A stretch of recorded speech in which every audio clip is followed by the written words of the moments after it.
Salut à tous et bienvenue dans cette vidéo de présentation de l'édition spéciale Fnac Collector, donc pour la trilogie Halloween de David Gordon Green.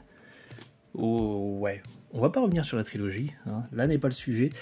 J'avais pas prévu de le prendre et puis finalement, comme j'avais le premier en steelbook pas très beau, le second en amarré et le troisième steelbook Rital il me semble, ouais.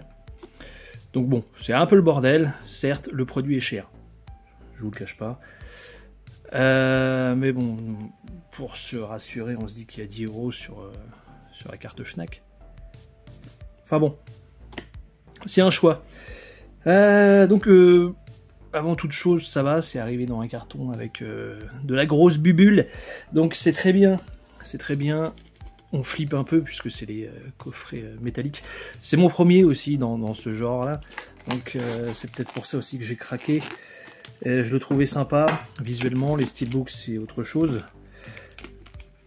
Mais voilà, quitte à commencer avec un coffret métal comme ça, autant prendre sur un univers, sur une saga que j'apprécie. Donc... Comment c'est fichu tout ça? Il y a un sticker ici, est-ce que je vais réussir à le retirer sans cutter? Je n'y crois pas les gars. Une fois retiré, en laissant pas mal de traces de doigts bien dégueulasses, hop, ça se retire ouais, comme ça. C'est vachement pratique. C'est dommage que ça, t'es obligé de le garder, mais j'ai bien envie de le dégager ce bordel. Voilà, donc au dos, on l'a un peu, voilà, ça spoil un peu les visuels. Tout ce qui est infotechnique, tout ça, c'est exactement la même chose que sur les disques précédents, donc il n'y a aucun souci là-dessus. Bon, maintenant que je l'ai saccagé avec mes doigts, sachez que je me suis lavé les doigts quand même avant cette vidéo, mais ça change rien visiblement. Donc, visuel, que j'apprécie vraiment, certes dessiné, ça plaît pas à tout le monde, moi j'aime bien. C'est le principal, non? Hop, au dos, il va falloir vraiment que je mette un coup de polish après, mais c'est une galère. C'est une galère, je pensais pas que ça marquait à ce point, mais voilà. Le verso. Des gens qui jouent à Trick or Treat. Ok. Et puis là, nous avons les steelbooks. Avec le fameux petit truc en mousse, il y a bien l'écart entre les steelbooks pour éviter le frottement. On est pas mal. Donc, on va passer au premier. Ce sont des steelbooks mat. Bon, ce visuel-là passe plutôt bien. La tranche, titre simple. Et le verso, lui aussi, est plutôt pas dégueu. Dans mes souvenirs de ce que j'ai pu voir, c'est le mieux. Donc, nous avons le disque. Évidemment, c'est uniquement du 4K, donc pour ceux qui voulaient le BR, gardez vos anciens disques. Ou soyez sûrs.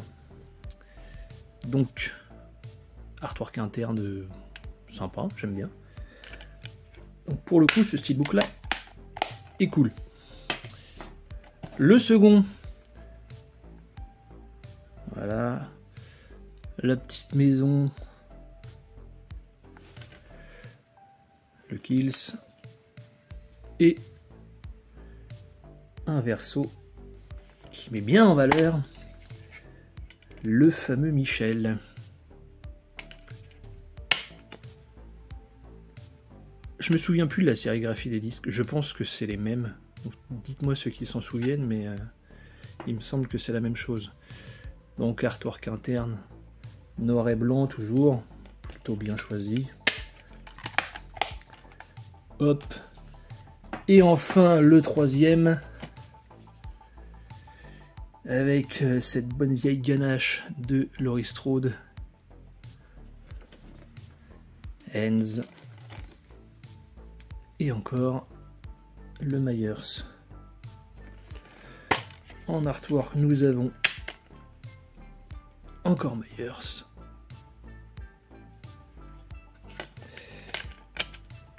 Tac. De ce que j'ai vu, ça fait une espèce de continuité, on va voir ça. Ouais, ça a l'air de bien se coller, tout ce bazar. Voilà. Ok, il y a de l'idée, mais qui est-ce qui laisse ses steelbooks comme ça? C'est pas le but, c'est vraiment pas le but. Après, c'est sympa. Voilà pour cet unboxing de cette trilogie. Donc, dites-moi ce que vous pensez de cette édition générale. Dites-moi lequel est votre préféré. Moi, ça va dans l'ordre. Le 2018, le Kills et le Ends, évidemment. Donc, voilà. Je l'ai bien saccagé avec mes pattes. Dites-moi ce que vous en pensez. Lâchez le petit pouce bleu et abonnez-vous si ce n'est pas déjà fait. Moi, je vous dis à très vite. Ciao tout le monde.